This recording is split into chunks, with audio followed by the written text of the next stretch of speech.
Just to let you know that this is not a processor that you can manually overclock. With that being said, it is able to boost itself during high demand and the gaming motherboard I purchased allows it to stay boosted to 4600 with a setting in its tools.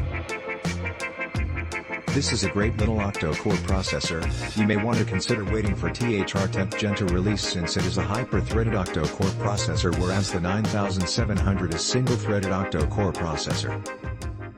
I had to do a BIOS update on my Gigabyte B360M to the latest BIOS to get this processor working, but that is nothing against the CPU, more so the motherboard. Bought the i7 as part of an upgrade I was doing to my system. The difference in speed from my old CPU was very noticeable. So far, very happy. Keeping this short so no complaints at all, and if you know anything about processors, swapping out an install was a breeze. We'll see how it goes in the coming months, but I do love the upgrade. This is a great processor. The only problem I have with it is that it comes with a tiny CPU heatsink and fan, and there is no pack of thermal paste for you to use on other CPU coolers. It is already on the heatsink, so you have to buy a pack of thermal paste if you are trying to upgrade the CPU cooler. Also, the fins on the stock Intel are thin. I paid $25 to $30 for the other one and it is thick in every way.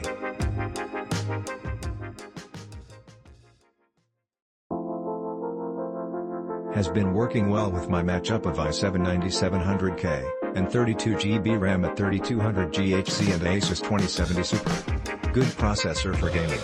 Even if the game is CPU heavy, it doesn't bottleneck much at all.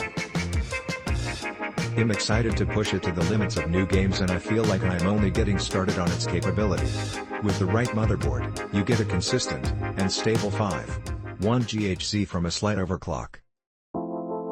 Make sure your motherboard has the Z, or you won't get to full benefit of this processor.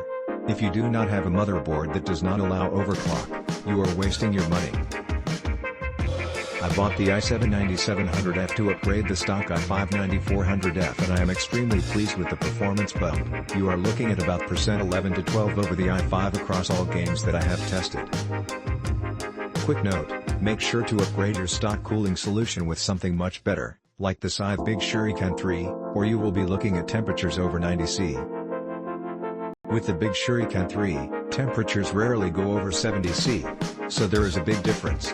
Especially at the price now under $300, this is the best CPU upgrade that you can make without spending some outrageous amounts of money for i9-9900. I find it to the best balance price/performance for anyone that is working with HP, Lenovo or Dell pre-builds and doesn't want a custom build and overclock.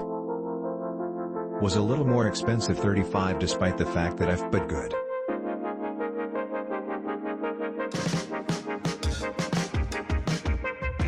Click link in description for more reviews.